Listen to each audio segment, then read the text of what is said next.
इतवार नो आज का टॉपिक बड़ा खास है। यूं तो हर बात बड़ी खास है खुदा के कलाम में से। ये लफ्ज़ मैंने ख़ास इसलिए बोला कि आज के पैगाम का ताल्लुक जो है वो फैमिली से है, ख़ानदान से है। फैमिली खुदा का प्लान, खुदा का मंसूबा है और इब्लीस ख़ानदानों का मुखालिफ है, दुश्मन है। आज का मौजू जिस पर हम पैगाम सुनने वाले हैं, नोट फरमा लें, बिगड़ी हुई दुनिया और ख़ानदानी इबादत की अहमियत। इस बिगड़ी हुई ख़राब दुनिया से बचने के लिए बहुत ज़रूरी है कि फैमिली डिवोशन को तरजीह दी जाए। बेशुमार लोग शख्सी इबादत करते हैं, पर्सनल डिवोशन। बहुत सारे लोग इतवार को आते हैं, संडे सर्विस करते हैं, लेकिन फैमिली डिवोशन नहीं करते, खानदान में दुआ नहीं करते। लास्ट फ्राइडे मैंने बताया था कि बहुत सारे लोग माइक पर लंबी दुआ करते हैं लेकिन घर जाके कोई नहीं करते। आप उन्हें माइक दे दे, स्टेज पर दावत दे दे, वो दुआ ही नहीं मुकदी। वो एक गल नहीं कही थी, वो 10 गल्लां लई दुआ कर देंदे ने, लेकिन घर जाकर बिल्कुल दुआ नहीं करते। पर्सनल कलीसियाई शख्सी दुआएं इबादत तो है, लेकिन फैमिली डिवोशन नहीं है। ये आज आपके सामने चैलेंज भी है। इस पैगाम के बाद आपने अपने खानदानों में खानदानी इबादत को फरोग देना है, इस पर तवज्जो देने की जरूरत है। क्या पैगाम है आज का? बिगड़ी हुई दुनिया और खानदानी इबादत की अहमियत। क्योंकि जो खानदानी इबादत करता है वो रूहानी खानदान है। कौन सा खानदान? और जो खानदानी इबादत नहीं करता वो रूहानी खानदान नहीं है। ये आज के पैगाम में हम सीखने की कोशिश करेंगे। पैदाइश की किताब है जेनेसिस 4 बाब चैप्टर 4 26वीं आयत। Genesis chapter 4 verse 26। पैदाइश 4 बाब की 26वीं आयत मुकद्दसा को हम पढ़ेंगे। आओ मुकद्दस कलाम पर गौर करें। आज का पैगाम बिगड़ी हुई दुनिया और ख़ानदानी इबादत की अहमियत। खुदावंद के जिंदा कलाम मुकद्दस में यूं मरकूम है, और सेत के हाँ भी एक बेटा पैदा हुआ जिसका नाम उसने अनूस रखा। उसका नाम अनूस रखा। उस वक्त से लोग यहोवा का नाम लेकर दुआ करने लगे। मुकद्दस कलाम के पढ़े, सुने, समझे और कबूल किए जाने पर खुदावंद की इलाही बरकत सब कहें आमीन। बेटे की पैदाइश हुई तो दुआ भी शुरू हो गई। हालेलुया। खुदा ने खानदान को बरकत दी तो इबादत भी शुरू हो गई। कैसी बात है? घर च बरकत आई, खुदा ने पुत्र देता तो इबादत शुरू हो गई। ये कितना जरूरी है कि खुदा ने आपको खानदान दिया है, खुदा ने खानदानी बरकत दी है और आप इबादत शुरू करें। इस जगह पर जो आयत का मतन है वो क्या हमें बताता है कि बेटे की पैदाइश के साथ ही दुआ शुरू हो गई। क्योंकि कलीसिया खानदानों से मिलकर बनती है। अगर खानदान में दुआ नहीं है तो वो कलीसिया बेकार कलीसिया है। सिर्फ चर्च आना काफी नहीं है। मैं आपको यह बताने की पूरी कोशिश करूंगा कि चर्च आना काफी नहीं है। कुछ लोग चर्च आते हैं, लेकिन मैं अपने पैगामात में यह सिखाने की कोशिश करता हूं कि आप अपने साथ चर्च को ले जाएं। सिर्फ चर्च ना आया करो, चर्च नूं नाल लेके जाया करो, ताकि जिथे तुसी जा रहे हो उत्थे चर्च भी है, उत्थे खुदा भी है, उत्थे तुहाडी शख्सियत, तुहाडा किरदार जाहिर करे कि तुसी खुदा दे हो। लोकी सिर्फ चर्च आंदे ने अतवार नूं, उस तो बाद फारग नो। इत्थे जदों असीं इस खानदान दे बारे च पढ़ रहे हैं तो लिखा है कि खुदा ने उन्होंने बेटा दिता, पुत्र दिता सेत नूं, ते उन्हें उहदा नाम इनोश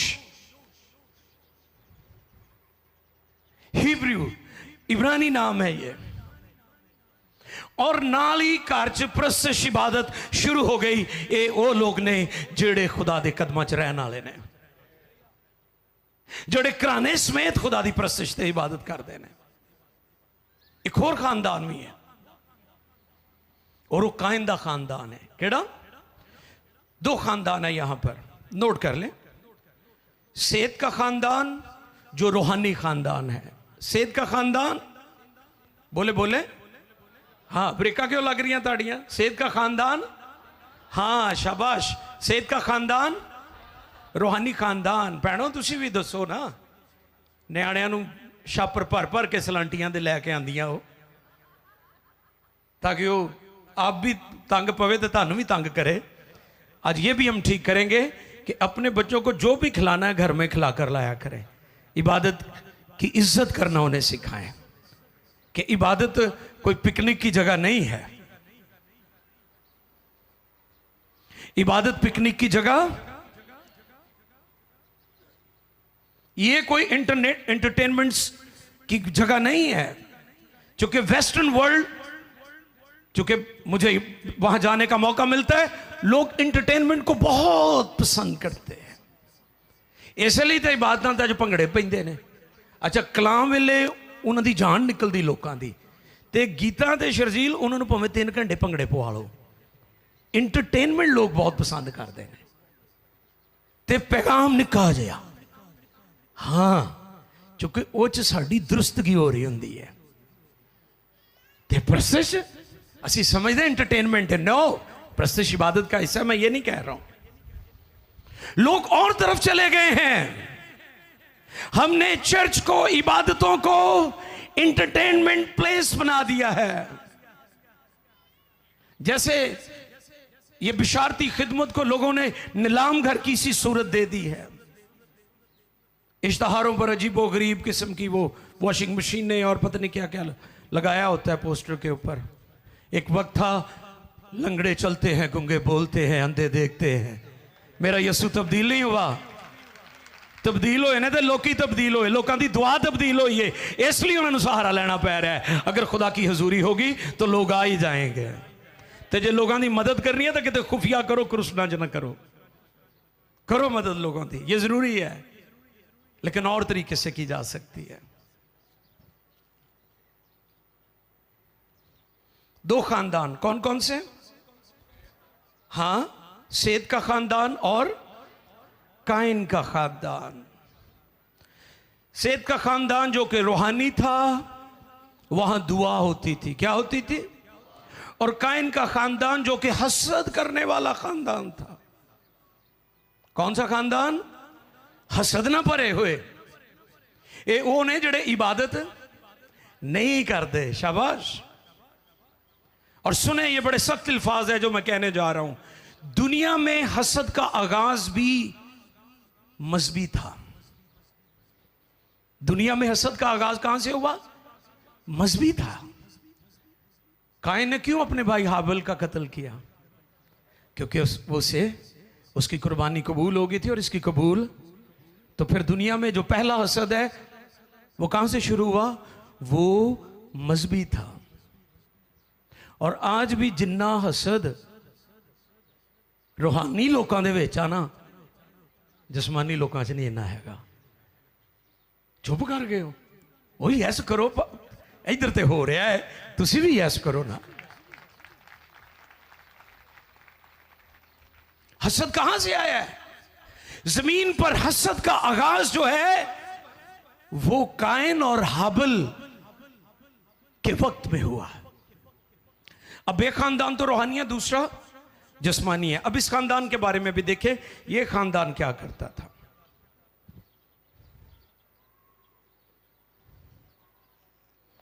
लेकिन उससे पहले हम इस पॉइंट को थोड़ा सा और एलैबोरेट मैं करना चाहता हूं। हसद, यह मसला सिर्फ कायन और हाबिल का नहीं था, यह मसला यीशु मसीह के टाइम में फकीयों और फरीसियों का भी था। किनका? तो मैं फिर दोहरा देता हूं कि जितना हसद रूहानी लोगों में होता है, जितनी जेलसी रूहानी लोगों में होती है, जो ये कहते हैं कि हम रूहानी हैं, हम खुदा के हैं, हम इबादत और प्रस्तुत करने वाले हैं, हम खिदमत करने वाले लोग हैं, सबसे ज्यादा हसद इनमें पाया जाता है। यीशु मसीह के टाइम में क्या होता था? यीशु मसीह क्योंकि दिलों के ख्यालात को मालूम कर लेते थे, ते जिहड़े आले दुआले बैठे होंदे सन वो सारे मजहबी लोग होंदे सन, यहूदी, फकीही और फरीसी और सदूकी। लिखा है यीशु मसीह उनके ख्याल मालूम करके कहता था, है ना? वो जो औरत ने यीशु मसीह दे पैरां ते आंसूआं दे नाल भिगो दिते, वाला ना साफ किते, इत्र नाल मुअत्तर कर दिते, खुशबूदार चीज़ां लगातियां, ते लिखिया वो अपने दिल च हसद करन लग पे, अपने दिल च कुड़न लग पे कि ये इत्र वेच के ते गरीबां दी मदद की जा रही सी। ते यीशु मसीह दा शागिर्द भी सी ना एक, की नाम सी ओदा? हाँ, यहूदा। वो भी ये कहने लगा। तो ये प्रॉब्लम आज ही नहीं है, बल्कि ये यीशु के टाइम उस वक्त के यहूदी मजहबी जो लीडर्स थे, ये हसद उनके अंदर भी था। और ये हसद आज भी चर्चेस के अंदर, आज भी कलीसियाओं के अंदर, आज भी मिनिस्ट्रीज के अंदर ये हसद पाया जाता है। और ये मजहबी हसद था, और यहां से हसद का आगाज होता है। रूए जमीन के ऊपर गिरजे च बैठे होंदे ने इकट्ठे ही, ते दिल च दूजे लिए भांबड़ बलंदे होंदे ने, ते गीत गा रहे होंदे ने, दुआरबानी पढ़ रहे होंदे ने कि जिस तरह तू साडे कसूर माफ कीते ने, असीं भी दूसरियां दे करने आ। ते अफसोस कि असी ओदी हजूरी च बह के भी दूसरियां दे बारे च हसद करने आ। कैंसल करो इस चीज को अपनी जिंदगी से। ये बहुत बड़ा प्रॉब्लम था। एक वो खानदान है जो रूहानी है, और दूसरा खानदान जिस्मानी है, हसद करने वाला है। देखिए जरा 16वीं आयत, चौथे बाब की 16वीं आयत।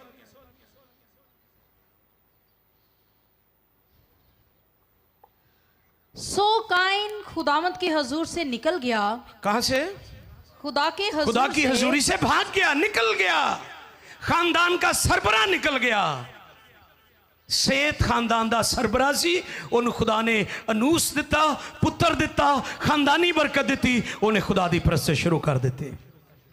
ते ए दूजा खानदान का सरबरा हसद ना भर गया, ते खुदा दी हजूरी चो ही निकल गया। एक खानदान खुदा दी इबादत करने वाला है, रूहानी खानदान है। दूसरा खानदान दा सरबरा खुदा दी हजूरी चो दौड़ गया है, वो खानदान हसद करने वाला है। तुसी गौर करना, तुसी केड़ा खानदान हो, अपने आप ते गौर करना है। अच्छा, ये जड़ा हसद करने वाला खानदान है, इन्होंने म्यूजिक के इंस्ट्रूमेंट भी ईजाद किए थे। रोमियो भाई, शिरजी, ओ यस, ये काइन की नस्ल से थे। इन्होंने इंस्ट्रूमेंट इजाद किए, बड़े टेक्निकल थे ये, लेकिन हसद वाले केड़े, कई टेक्निकल होंगे लेकिन हसद बहुत होंगे है। बड़े इंटैलीजेंट होंगे ने, लेकिन हसद कुट कुट के भरिया होंगे है। नफरत, नेगेटिविटी, मनफी रवैया, गुफ्तगू नकम्मी, लोगों की बुराइयां, ऐब जोइयां, गॉसिपिंग, उन्होंने अंदर कुट कुट के भरी होंगी है। थे टेक्निकल। अच्छा, सिर्फ इन्होंने साज ही नहीं बनाए, जरा पढ़े जी 22 और 23।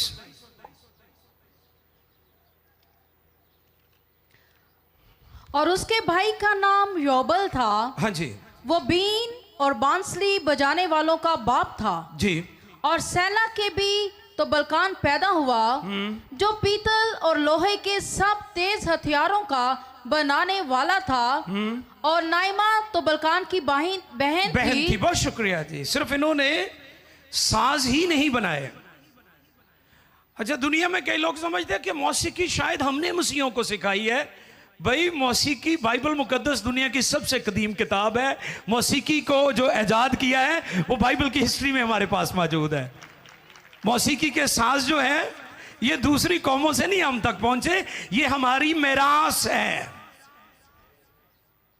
ये हमारी मेरास है, इनहेरिटेंस है हमारी। इन्होंने सिर्फ इंस्ट्रूमेंट नहीं बनाए, इन्होंने हथियार भी बनाए। जंगो जदल भी शुरू की थी इस खानदान ने। खुदा दी हजूरी चो भजन वाले लोग जंगो जदल करते ने, अमन पसंद कदी नहीं हो सकते।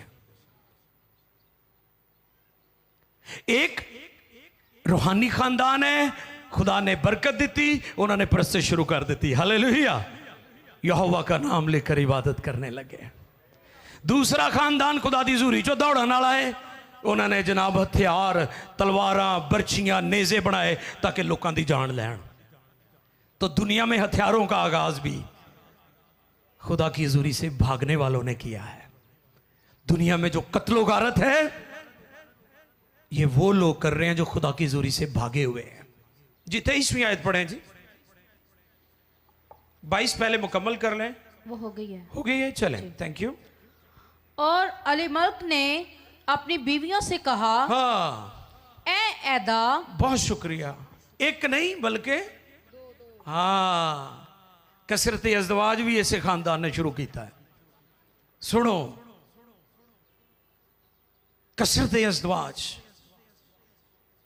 खुदा का प्लान एक था, लेकिन कसरत अज़दवाज कब शुरू हुआ? जब काइन खुदा की हुजूरी से, सुन रहे हैं मेरी बात? खुदा का ओरिजिनली प्लान ऐसा नहीं था। यह भी इस खानदान ने किया था। 3 काम इन्होंने किए, साज बनाए, इंस्ट्रूमेंट, हथियार बनाए और कसरते अज़दवाज। यह भी इसी फैमिली से शुरू हुआ जो कि एक जिस्मानी फैमिली थी।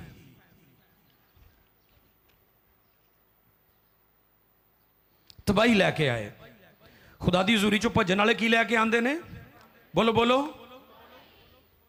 जो खुदा की हजूरी से भाग जाता है, जो फरार हो जाता है, जो खुदा का बागी होता है, वो दुनिया में तबाही लेकर आता है। यही काम यूना के साथ हुआ। यूना किसका बागी था? हाँ जी। और मैं कभी कभी गौर करता हूं, सियासी दुनिया में आपने देखा होगा कि अगर किसी मुल्क का कोई बागी है, आपको पता है सियासी दुनिया में कई दफा विक्टिमाइज किया जाता है और सियासी मुखालफीन को लोग जो है वो बेदखल कर देते हैं, जला वतन कर देते हैं, मुल्क से निकाल देते हैं। ऐसा आपने देखा होगा। लेकिन जब कोई सियासी मुखालिफ को कोई विक्टिमाइज करता है, वो मुल्क छोड़कर किसी दूसरे मुल्क में जाकर पनाह ले लेता है। उसे लोग सियासी पनाह भी कहते हैं। सुनिए, दुनिया और हुकूमतों के बागियों को दुनिया और हुकूमतें सियासी पनाह दे सकती हैं, लेकिन खुदा के बागी को कोई दुनिया छिपा नहीं सकती। वो दाऊद हो, वो यूना हो। दाऊद क्या कहता है ज़बूर में? खुदाया तेरी रूह तो भला मैं ते फिर जिक्र करता है कि जो मैं पर लगा के उथे भी तू है। हालेलुया, ये हमारा खुदा जो हम आजा हम वक्त है, ओमनी प्रेजेंट, सारी जगहों पर आप जहां भी चले जाएं हमारा खुदा कादर मुतलक है और वो वहां पर है। दुनिया हुकूमतें दूसरी हुकूमतों के बागियों को पनाह दे सकती हैं, खुदा के बागी को कोई पनाह नहीं दे सकता। यूना खुदा का बागी था, भेजा किधर था उसे? है नैनवा भेजा। कहां भेजा? नैनवा किधर था? याफा से कोई 200-300 किलोमीटर के फासले पर याफा की बंदरगाह से उसने जहाज लिया था, तो बह गया, तरसीस को चला गया। और जाना कहां था? नैनवा। तरसीस वहां से 600-700 किलोमीटर दूर था और नैनवा 200-300 किलोमीटर, जहां से उसने ये जहाज लिया था। भेजा खुदा ने एशिया च, तो चला यूरोप गया। वाह हाय, दुआ करो जी मुल्कां दे दरवाजे मेरे लिए खुल जान, ते जेड़े मुल्क जो तू रह रहा उत्थे ते अंजील पहले सला है। कई मैनू कहणगे पाज साहब मैं मिशन वर्क लई कगानरान जाना है, कोई हदिया दे दो। मैं क्या तो दांगे, लेकिन जड़ा इत्थे मिशन आ लागे लागे गर्मी होवे तो लोगों का उधर मिशन करने को बड़ा दिल करता है। मिशन नहीं, वो होर गल नहीं जाना चाहते हैं। यस आप जाए, मुझे इससे कोई प्रॉब्लम नहीं है, लेकिन मिशन को मिशन रहने दे। भेजा किथे? नैनवा। किधर नु निकल गया? तरसीस, यूरोप की चमक की तरफ जा रहा है वो। तो मैं फिर दोहरा देता हूं, खुदा की जुरी से भागने वाले खानदान दुनिया में तबाही लाते हैं। काइन के खानदान की तरह हथियार बनाए, हसद किया, भाई का कत्ल किया, कत्लो गारत शुरू हो गई, हसद शुरू हो गया, बगावत शुरू हो गई, और आज वो हसद पूरी दुनिया में है और उसकी वजह से पत्नी कितनी जानें चली जाती हैं। ये वो लोग हैं जो खुदा की जुरी से भागे हुए हैं। यूना खुदा की जुरी से भागा, नतीजा तूफान, बर्बादी, तबाही। उस जहाज में जितना अनाज था वो भी सुटना पाया उन्होंने। रोटी की बरकत भी करो चली जाती है अगर तुसी अपने घर च इबादत नहीं करोगे। अगर तुसी यूना की तरह खुदा दे बागी होवोगे तो तुहाडे घरों अनाज और बाकी बरकत चलियां जाणगियां। लेकिन सेहत वर्गे खानदान बनो जिन्हों खुदा ने पुत्र दिता और उस घर च इबादत शुक्रगुजारी शुरू हो गई। इसलिए मैंने आज का टॉपिक आपके सामने रखा है, बिगड़ी हुई दुनिया और ख़ानदानी इबादत की अहमियत। कितना ज़रूरी है कि आप अपने घरों में भी इबादत करें। मैंने लोगों को देखा है, खादमों को भी देखा है, बाहर बहुत बातें करांदे, अपने घर कोई नहीं करते। अपने घर में भी इबादत किया करें। बीवी बच्चे ख़ानदान कराना, भैन भरा माँ बाप सारे मिल के इबादत करया करो। काइन ने नस्लों को दिता की? दसो मैनू की दिता उन्हें? हसद दिता काइन ने। खुदा दी हज़ूरी चो दौड़ के नफरत करके की दिता उन्हें? अपनी फैमिली नू, उन्हें अपने बच्चों नू लानत दिती, हसद दिता, नफरत दिती, कत्लो गारत दिती। ते अगर तुसी खुदा दे कदमां च रहोगे तो सेहत की तरह इबादत करते रहोगे, तुसी ते तुहाडा खानदान और तुहाडे बच्चे बाबरकत होंगे। अच्छा, एक पिछले दिन भी मैं दसिया सी, वो जो किसी की मंगनी हो जाए ना तो माँ प्यो कहते हुण मैं तेनों मंग दिता है तो हुण ध्यान नाल काम करया कर। तो जे उहदा विआह हो जाए फिर कहता पुत हुण तू कल्ला नहीं, हुण तुसीं दोनों है तो जरा जिम्मेदारी ना चल। तो जे उन्होंने खुदा को धी पुत्र दे दे फिर असीं कहने कि तू पुत्र हुण कल्ले नहीं गए, तुसीं दोनों। हुण खुदा ने तुहानूं औलाद भी दी है। यानी अगर आप जैसे जैसे ख़ानदानी तौर पर बढ़ रहे हैं आपकी जिम्मेदारियां भी बढ़ती जाती हैं। ऐसे ना लिया करे फैमिली को।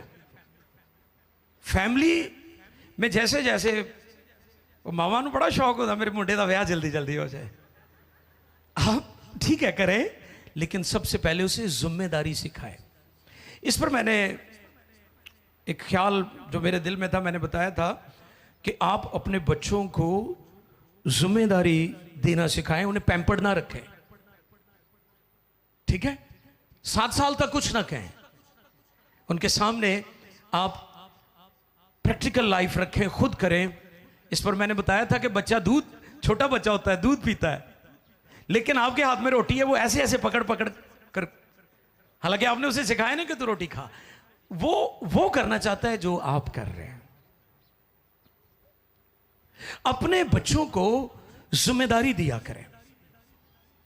फिर 14 साल के बाद, 7 से 14 के दरमियान उसकी शख्सियत को निखारने का टाइम होता है। वहां पर अगर छड़ी भी इस्तेमाल करनी पड़ती है तो जरूर करें। 7 से 14 के दरमियान मेडिकल सेइंग जो है, मेडिकल साइंस जो कहती है कि उसकी जो ग्रूमिंग है वो 7 से 14 ईयर्स के दरमियान होता है। जो भी आपने करना है उसको, उन्होंने तुसी सोना बनाना है या उन्होंने तुसी पत्थर या लोहा बनाना है या बेकार शख्स बनाना है। फिर आप रोते रहते हैं कि जी वो जी ठीक नहीं होता, बड़ा नलायक है। भाई आपने अपनी जिम्मेदारी पूरी नहीं की। आपको पता है नूह भी जो है वो सेत के घराने से था। किस घराने से था?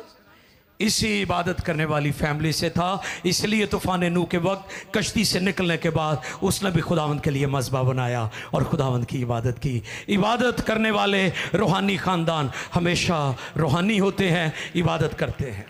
और खुदा की हुजूरी से भागने वाले हसद करते हैं, नफरत करते हैं, दुनिया में तबाही का बाइस बनते हैं, कत्ल और गारत का बाइस बनते हैं, आवारा औलाद हो जाती है।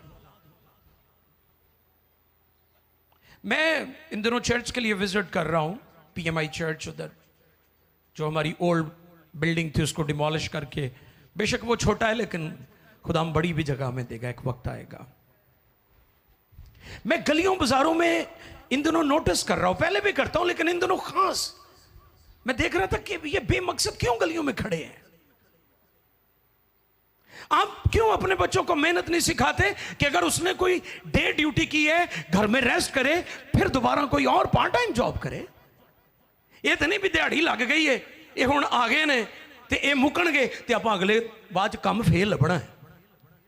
इन्ना आराम तुहानू पसंद है? आप दुनिया को देखें, जो सुपर पावर्स हैं, जो दुनिया के तरक्की याफ्ता ममालिक हैं, वो सुबह 4 बजे उनके दिन का आगाज होता है।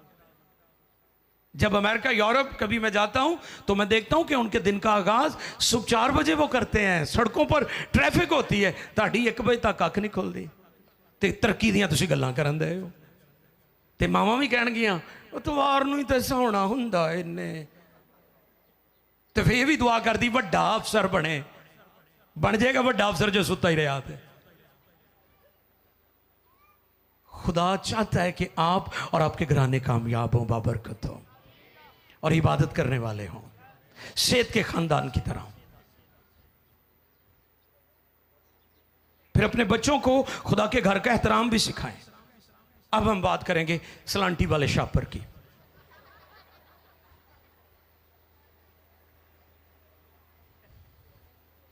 केड़ी आपा नू कमाए थे, लगा लो शापर अपना। मैं ये इसलिए कह रहा हूं कि बच्चों को इबादत में ये चीज़ें ना दिया करें, वो इबादत में कभी संजीदा नहीं होंगे। क्यों आपके बच्चों को बैठना नहीं आता चर्च में? क्यों वो तंग करते हैं? क्योंकि आप उन्हें ये चीज़ें लेकर देते हैं और वो क्या करते, पूरी इबादत में वो चीज़ें खाते रहते हैं। मैं बच्चों के ये नहीं कहता हूं कि बच्चों से नफरत की जाए, नो। इबादत में बच्चों को बैठने का डिसिप्लिन सिखाना ये आपकी जिम्मेदारी है। उन्हें पता ही नहीं है इबादत में बैठना कैसे। टीचर का तुसी दिल च इन्ना डर पाया हुआ है, पाया कि नहीं? ट्यूशन वाले का, बच्चे जिन्हें ट्यूशन वाले सर को डरते, किसी को नहीं डरते।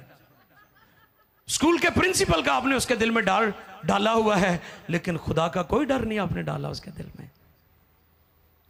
वो अपने टीचर का, अपने प्रिंसिपल का इतना उसके अंदर खौफ है, लेकिन वो खुदा जो मोस्ट हाई गॉड है, इबादत और प्रस्तिश और जलाल के लायक है, उसकी कोई इज्जत नहीं है कि उसके घर में आकर भी आपके बच्चे गैर संजीदा हैं। तो आप काइन का खानदान ना बने, आप सेत का खानदान बने। इस बिगड़ी हुई दुनिया में हमें सेत के खानदान जैसे लोगों की जरूरत है। फिर आपके बच्चे गली मोहल्लों में आवारा नहीं फिरेंगे, उनकी बामकसद जिंदगी होगी। वो पढ़े लिखेंगे भी, वो कामयाब भी होंगे, वो मेहनती भी होंगे, वो मुल्क के लिए, कौम के लिए तरक्की का बाइस होंगे, हुकूमत में होंगे, अदारों में होंगे, ऑफिसर्स होंगे, बिजनेसमैन होंगे। हमारी बेटियां, हमारे बेटे, फिर एक और माजरत के साथ हम अपनी बेटियों पर बहुत जोर देते हैं, लड़कों को हम खराब कर रहे हैं, और उसका नतीजा क्या है? फिर हमें रिश्ते नहीं अच्छे मिलते। बेटियां बेचारी पढ़ लिख जाती हैं। मैंने मेजोरिटी देखी है कि हमारे बच्चे, ये नहीं कि सब ऐसे हैं, लेकिन ज्यादातर मैंने देखा है कि हमारे बच्चे तालीम में पीछे रह गए हैं। जो मदर्स हैं, जो माँ बाप हैं, सिर्फ बेटी की तरफ नहीं बल्कि अपने बच्चों का भी ख्याल रखें। फिर तुसी कहते हो जी रिश्ता सी वो नर्स होने चाहिए, डॉक्टर होने चाहिए, तो फिर अपने मुंडे भी पढ़ाते तुसी। अपना किसी काम का नहीं, तो बाद में असीं बड़े बड़े रिश्ते लभते फिरते हैं। हमें अपने बच्चों पर भी तवज्जो देनी होगी, ताकि फिर हमारे बच्चे भी जब पढ़े लिखेंगे, कामयाब होंगे, तो फिर बैलेंस मैरिजेस होंगी। सेत के खानदान से सीखो कि उन्होंने यहोवा का नाम लेकर इबादत शुरू की।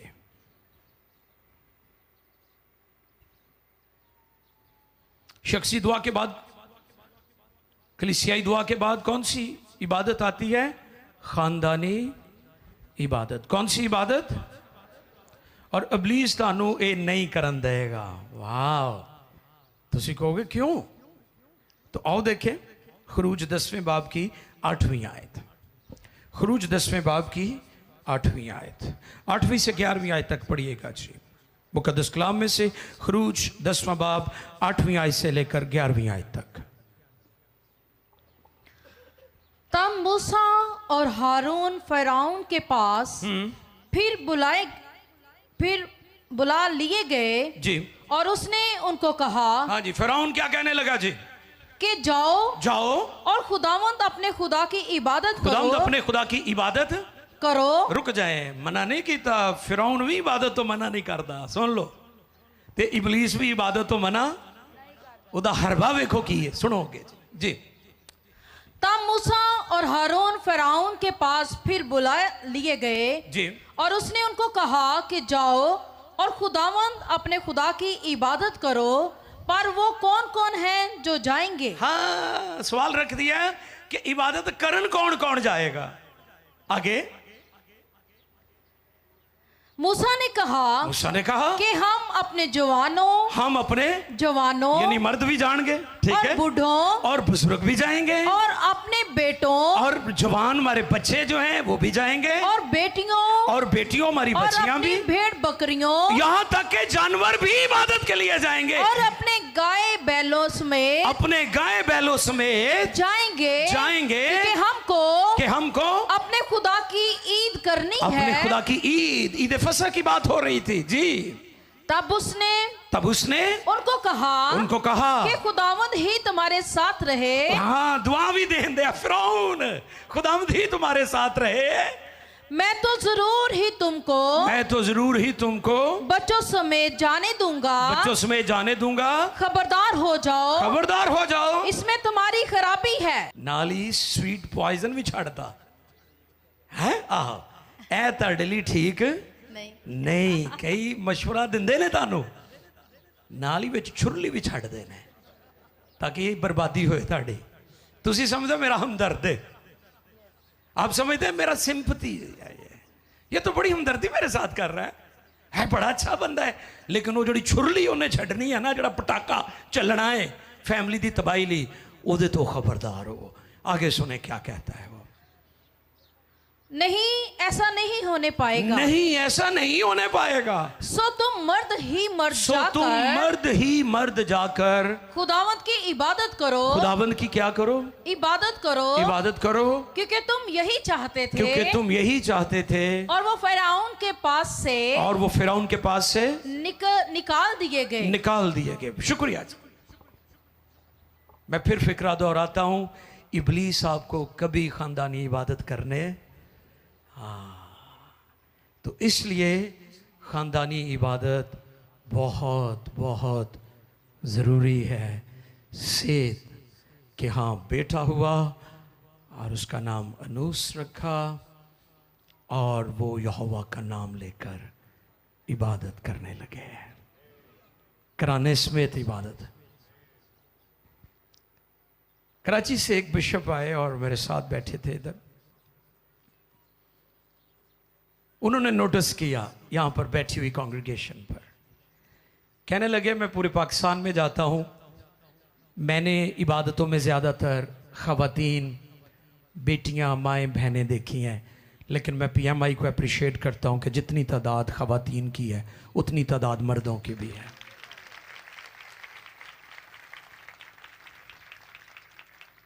जो नाजरीन मुझे देख रहे हैं, जो सोशल मीडिया पर मुझे देख रहे हैं, बाद में भी देखेंगे, चर्चेस में लोगों को ये पैगाम दें कि वो ख़ानदान समेत चर्च आए।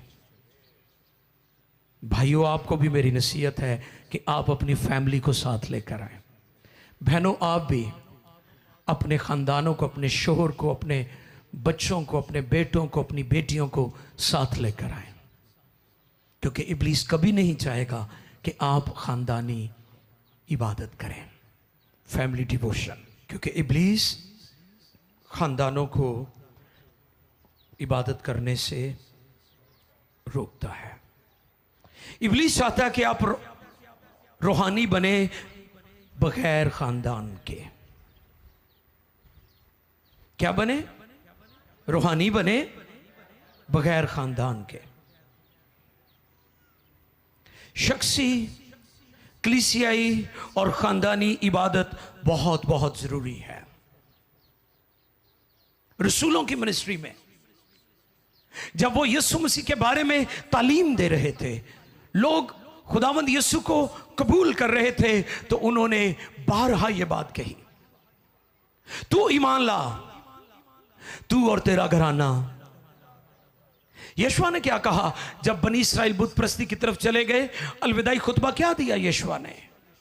अब रही मेरी और मेरे घराने के बाद हम तो खुदावंद की परस्तिश करेंगे। आज आप भी खुदा के हुजूर ये वादा करें कि मैं अकेला चर्च नहीं जाऊंगा, मैं अकेली चर्च नहीं जाऊंगी। आप अपनी फैमिली को मोटिवेट करेंगे ताकि वो खुदा के घर में आए। मैं कैमरे में उधर देख रहा होता हूँ अपने ऑफिस में, बेशुमार मेरे भाई मेरी बहनों को इधर छोड़कर चले जाते गेट पर, तो उन्होंने कहते फिर तेन मैं आके ले जाऊंगा। आप छोड़कर ना जाया करें।